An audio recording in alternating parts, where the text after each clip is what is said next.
ibinunyag na ang sekreto. Isang direktor na bigay liwanag sa tunay na estado ng Kim Pao. Walang cold na nagaganap. Isang malaking sampal sa mga haters sa mundo ng showbiz kung saan ang bawat galaw ay sinusubaybayan at bawat tingin ay binibigyan ng kahulugan. Mga matang nakasubaybay, mga matang nakamasid, may isang tambalan na patuloy na nagpapainit sa mga puso ng kanilang mga taga-suporta. Ang walang kasing tamis na Kim Pao sina Kim Chiu at Paolo Avellino. Ang kanilang chemistry sa harap ng kamera ay hindi maikakailang, ngunit kasabay ng kanilang tagumpay ay ang ingay ng mga kritiko at haters na pilit humahanap ng butas at naghahasik ng alinlangan. Ang pinakahuling usap-usapan, ang akusasyon na di umano'y nanlamig na si Paolo kay Kim matapos makuha ang kanilang inaasam na tagumpay sa realibay. Isang paratang na kasing lamig ng yelo at kasing bilis ng kidlat kumalat sa social media. Ngunit ngayong gabi may isang boses na nagtataglay ng katotohanan. Isang boses mula sa pinakasentro ng kanilang mundo. Ang naglabas ng liwanag, walang iba kundi isang direktor na siyang personal na saksi sa bawat kaganapan sa set. Ang kanyang ibinunyag ay hindi lamang simpleng chika, kundi isang matinding patunay na magpapatahimik sa lahat ng nagdududa at magpapayanig sa kinatayuan ng mga basher. Ang Kim Pao malayo sa pagiging malamig ay nananatiling mainit at matatag. At ang kwento ni Direk George at ang kwento ng isang direktor ay magiging ebidensya. Ang tanong ng lahat, totoo ba ang mga haka-haka? May nagbabago ba sa pakikitungo ni Paolo? Ang sagot ng isang direktor ay isang malakas at matunog na hindi. At ang kanyang patutuo ay nagbigay ng panatag sa lahat ng mga tagahanga na nababahala sa mga negatibong komento. Sa bawat araw ng kanilang trabaho ang kanila lamang. Kailangan lang ng mga fans ay ang tiwala sa totoong ayuda o tunay na katotohanan. Ang ebidensya mula sa likod ng kamera, si Paolo ang stage boyfriend ni Kim.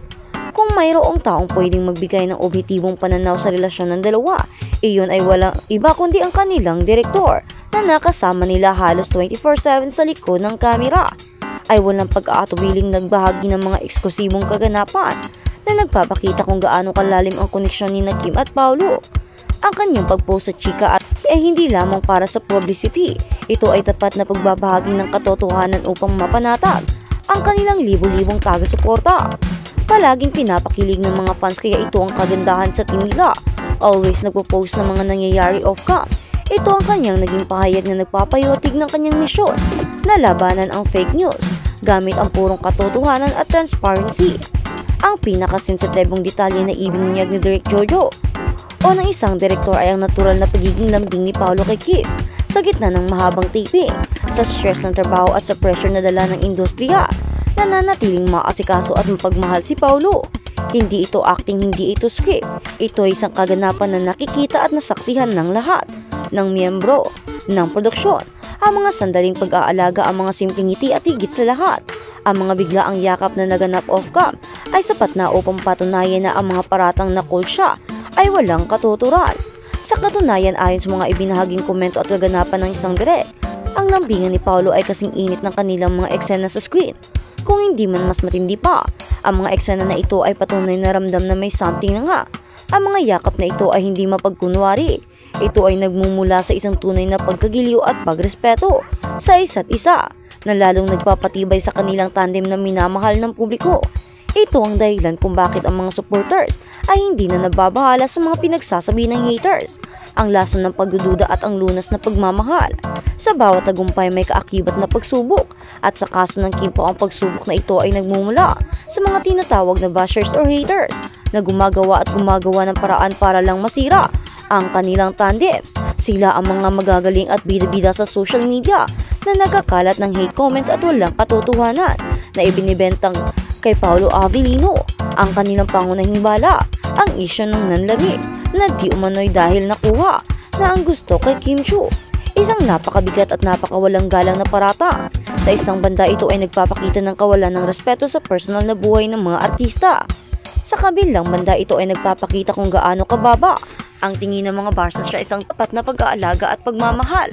Ang pag-atake sa karakter ni Paolo na nagpaparatang na siya ay user o nanlamig matapos makamit ang tagumpay ay hindi lamang nakakasira sa kanyang profesional na imahe kundi pati na rin sa kanyang pagkatao.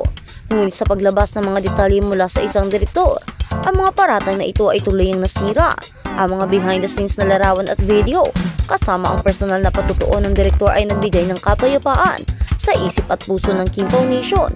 Sabi nga ng direk, doon sila sa tiwala sa totoong ayuda na nagpapatunay na ang katotohanan ay laging mananaig.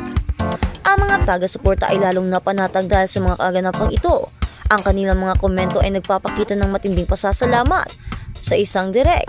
Tama yan direk, ilantad ang mga kaganapan sa set para ang mga bashers ma-stress sila sa mga walang katotohanan na ibinibintang kay Paolo Avellino. Sa pagpapalabas ng katotohanan, si direk ay hindi lamang nagtanggol sa kanyang mga artista, kundi nagpapadala rin ng isang malinaw na mensahe laban sa kultura ng fake news at online bullying. Ang panawagan ay malinaw, bigyang respeto ang dalawa at huwag manghusga sa mga bagay na walang patunay. Ang mga taong nagpapakalat ng chismis ay hinikayat na kilabutan kayo sa mga paratang. Isang mariing panawagan para sa moralidad at pag-iingat sa mga salitang binitawan sa online world. Ang aral ng Kim Pao, respeto at katatagan. Ang storya ng Kim Pao at ang naging interbensyon ni Direk ay nagbibigay sa atin ng isang mahalagang aral. Huwag magbase sa mga sabi-sabi. Hindi kasama ng mga tagapagkalat ng chismis ang dalawa palagi. Ang mga nakikita lamang sa social media at ang mga bali-balita ay hindi dapat gawing batayan ng panghuhusga. Ang pagiging professional at pagiging personal ay dalawang magkaibang bagay at hindi dapat paghaluin sa pamamagitan ng malisyosong interpretasyon. Ang pagtitiwala ay dapat ilagak sa mga taong personal na nakasaksi ng kanilang interaksyon, hindi sa mga keyboard warriors na may layuning manira lamang. Sa bawat proyekto na kinahangaan ng mga netizens, asahan na gagawa at gagawa ng paraan ng mga haters o bashers para lang masira ang tandem nila. Ito ay tila isang sumpa na kaakibat ng kasikatan, ngunit ang mahalaga ayon sa ulat ay hindi sila nagtagumpay. Ang Kim Pao ay nananatiling isang simbolo ng katatagan. Ang kanilang pagkakaisa ay hindi lamang professional kundi personal na pinatitibay ng pagtitiwala at tunay na pagmamahalan sa likod ng kamera. Ang kanilang tagumpay ay isang malaking sampal sa mga nais nilang pabagsakin. Ang kanilang direktor sa pamamagitan ng kanyang katapatan ay nagbigay ng isang regalo sa mga tagahanga, ang kapayapaan na kailangan nila upang patuloy na suportahan ang kanilang idolo ng walang alinlangan. Pagtatapos, ang kinabukasan ay mainit at matamis. Ang mga yakap ay totoo, ang lambingan ay totoo, at ang suporta ni Direk Jojo ay lalong nagpatibay sa mga fans. Walang coldness na naganap. Ang pag-iingat ni Paolo kay Kim ay isang bukas na aklat sa mga taong kasama nila sa set. Ang pagmamahal ay isang puwersang hindi kayang sirain ng simpleng chismis. Sa huli, ang pagmamahal at respeto na ipinapakita ni Kim at Paolo sa isa't isa at ang pagtitiwala ng kanilang team sa kanila ay isang tiyak na nagdadala sa kanila sa tuktok. Ang mga haters ay patuloy na aatungal, ngunit ang katotohanan ay mananatiling malakas.